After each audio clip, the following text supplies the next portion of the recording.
Hello, and welcome to Mind and Money Show, where we talk all things mindset, money management, and our entrepreneurial journey. Along the way, we're going to throw in some amazing guests for good measure. I'm Shane Hyland. I'm Gareth Shears. This show is going to change your life and teach you skills that school never taught you. Boom. So that was a good episode last week. Matt Jones.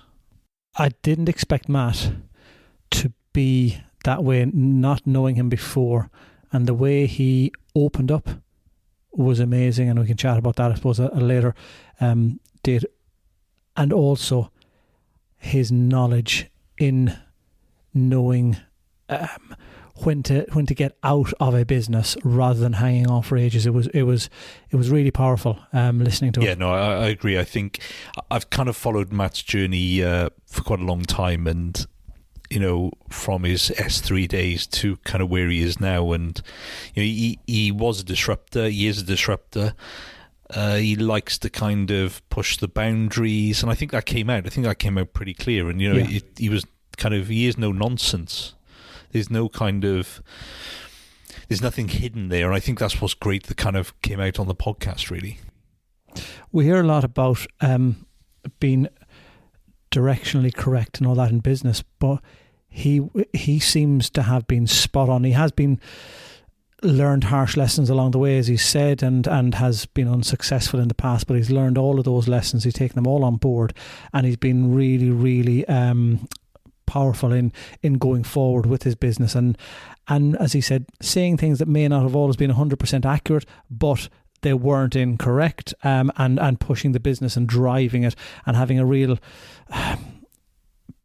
power drive to be successful, and it seemed not only for himself but also for his family, his children, his potential future grandchildren. There is a long-term drive in that, which was not expected from me for that to come out. No, I think I wasn't sure what we were going to get actually, but you know, I think we both said at the end it kind of blew us away really, because he was very open and candid, and yeah, like you say, you know, he did push the boundaries, you know, probably over-egged the pudding on a few things, but you know, did it hurt anyone? No, it didn't. You know, and he built a successful business, and he exited, you know, at probably quite a young age, I guess, by his own admission, and you know, that business is still going. You know, it's still going from strength to strength, but he kind of felt it was his time to kind of go and go to the next step. That's a big move. That is the big thing that came out on the first part of it, that it would have been maybe easier for him to stay in there, to take an income from that for many, many years to come, and then go off into the sunset like many people do later on in life. But for him to know when the right time was to go, and as he said, and he got very emotional, to sell something that he created from the very, very beginning, was emotionally difficult to do. So I've been thinking about I've listened to all the other podcasts, right? I absolutely love them, and that's the reason why I'm on here with you. And I think you're authentic and genuine, so I'm going to be true. And it's not easy. It's not easy at all. It's not easy. And as I said in the very beginning, really, I was grieving, and also I felt like I lost my identity a bit. That sounds a bit stupid, but I felt like I lost my identity a bit, right? And some of these people, man, I've been working with every day for like the best part of 10 years, seeing them all the time, right? And so that was one of the things that affect me. And also lots of things in my past, you know, recent years, things I'm not happy with myself or whatever. So I've had some dark times, right? But the big thing that Matt knows, and it comes out a lot when we chat to business people, is he knew his numbers. He was very, very adamant that he knew when to get out. He corrected me. He say sell on the way up and not when on a plateau or on the way down. He knew when he wanted to get out. He knew his numbers for his kids and grandkids, and he was gone. And as he said, it wasn't a quick process, even with a management buyout. And how many people in business do not know their numbers and do not account for their lifestyle and do not account for the length of time that it actually takes to sell the business. Yeah, massively, and it's something we talk about all the time. And I think there's this big myth that you can literally sell a business overnight, and people need to kind of check themselves when they think that, because you can't just put your business on the market like it's a house and it's going to sell in a couple of days, and 6 weeks time you complete on it, you move in, you get your keys. It's a totally different process, because your business is only going to be really worth something if it can survive without you in it. You know, if you are the sole person who makes that business tick, and if you were taken out of it for even a day, it will kind of fall over. You don't really have anything you can kind of sell. But Matt had built a team up around him, and that's why management buyout probably worked the best for him, because he had built up that team.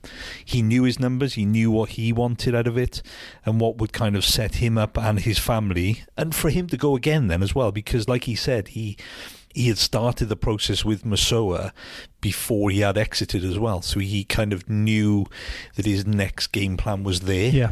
And that's a big thing as well. He wasn't just going to down tools, retire in his 30s. But he knew his numbers. And I think that's the big thing. I think people think about kind of exiting a business, but don't know their numbers. How much is enough? Yeah. Yeah. I found a quote last week after it. Jonathan Swift, I think, a wise person should have money in their head and not in their heart.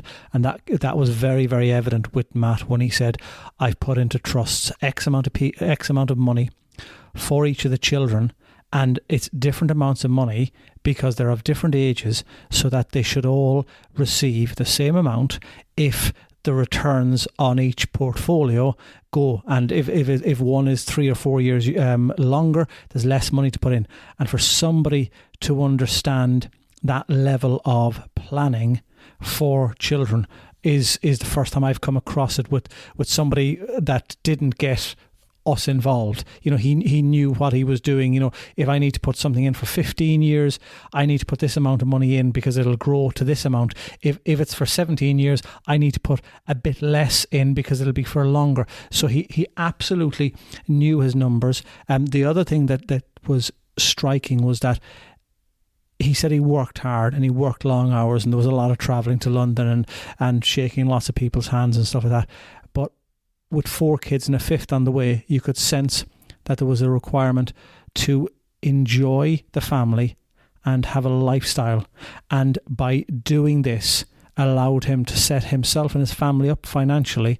And fine, we know Masoa is on the way, but it allowed him to spend the time enjoying the family. And he mentioned about his boy and the mountain bikes and stuff. And he can now go as a young father and go and do those things and watch the kids.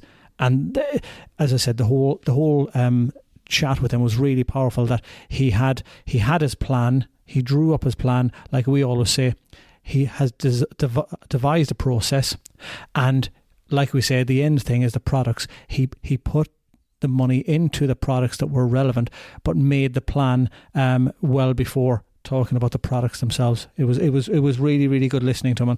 And could do a lot more listening to him. Yeah, I think it was a good lesson, that one, particularly for any kind of business owner who's sort of on the up curve at the moment and looking to potentially exit. That, you know, get things in line, get yourself organised, get a good plan in place, get the right people around you. I think that's another thing. You know, Matt would have surrounded himself with the right people when he was coming to the kind of exit, and I think that's what they try to do it all themselves. You know, he had a good management team around him as well in S3, which allowed him to be able to do the management buyout then. You know, it's a big thing, and I think it's something that we've tried to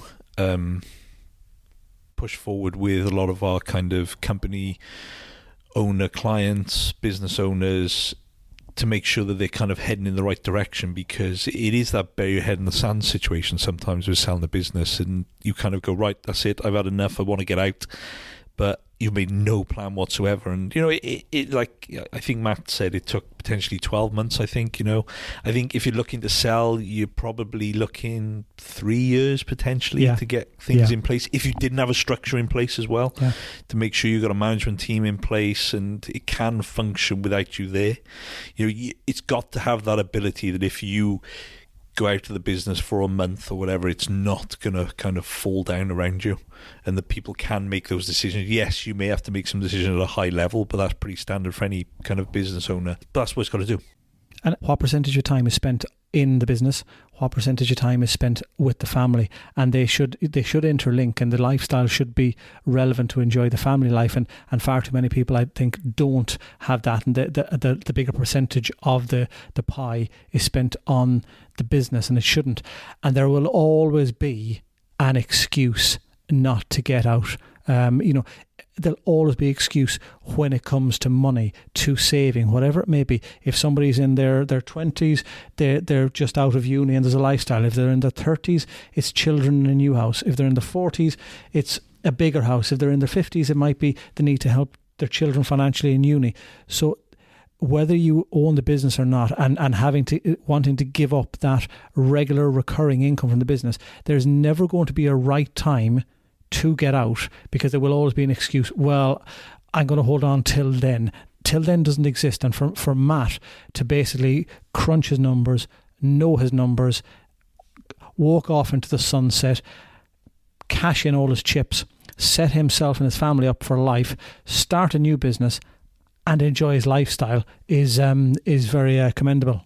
If it's just a shame that we can't portray that to the other people we chat to regularly, because they, as you said, they have this concept that they can sell when they think they've had enough, they can sell the business in 5 minutes. And we all know we will all value our own business at more than what potentially it is worth, because it's our business.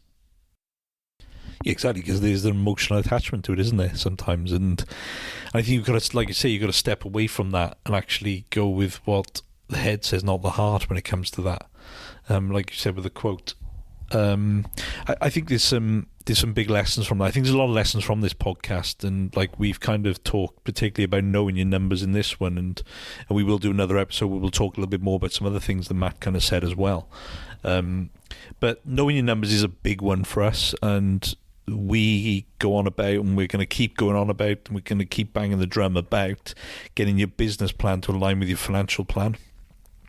Because so many people have a brilliant business plan, and we've known that. We've got our questionnaire which goes out there, and loads of business owners have answered it, and it's the same old result, that the business plan is virtually there, 75 to 100% nailed on, but actually the things around their personal financial plan, with their protecting their family, you know, getting their investments right, you know, getting their tax efficiency right, is actually really, really poor, because they forget about it. But you've got to get them both aligned.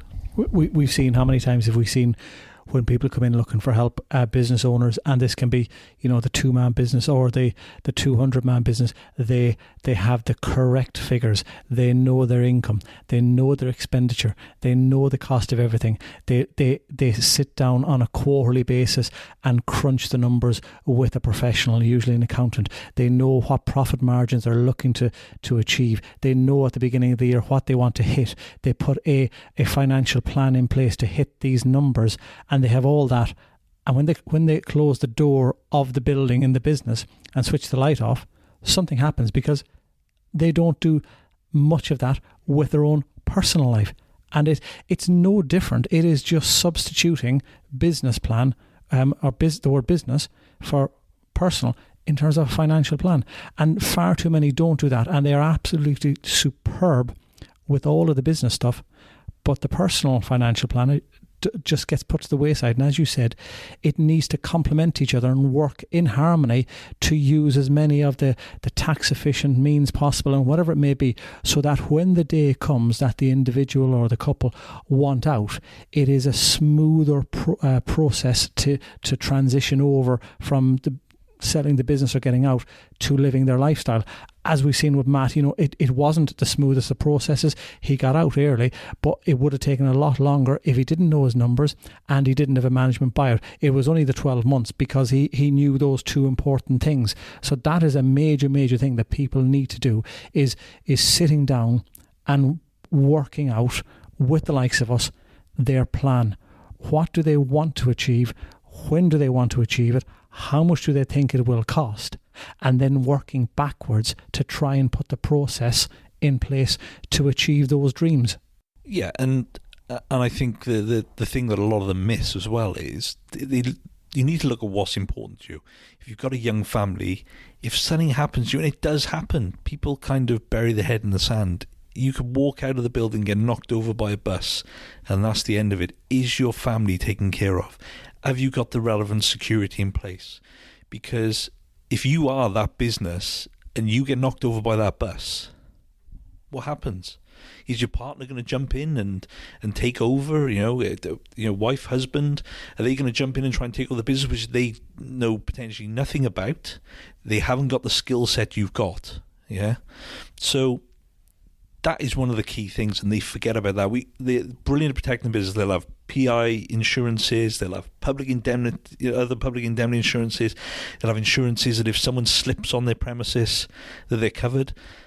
But they actually cover the most important things. And this is the same old adage. It's not just in business. This happens in day-to-day life. We insure our mobile phones, we insure our bike, we insure our lovely little dog and our lovely little cat. But we forget about the most important things, which is generally our family and us around us. And they're the ones we've got to protect. And this is exactly the same in business. Are they constantly striving to make more and more profit on a regular basis without thinking of anything else? And as we said to Matt, money doesn't bring you happiness, and he fully admitted that. The day that all of that money landed in his bank account, he said he didn't feel euphoria and all that. It was like, oh, what am I going to do now? And it didn't make him much happier. It with all of that money brings, I suppose, more fears, pains, and all that.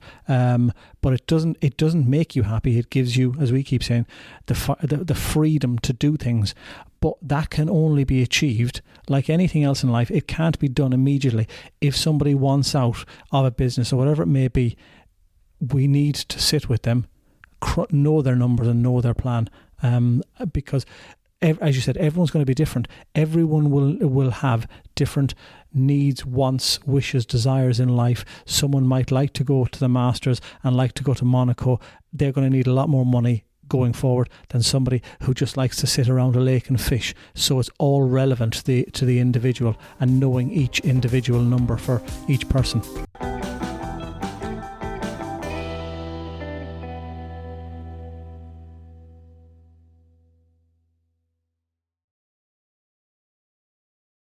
Thanks for listening, and if you enjoyed this episode, then please subscribe and remember to follow us on social media for more content.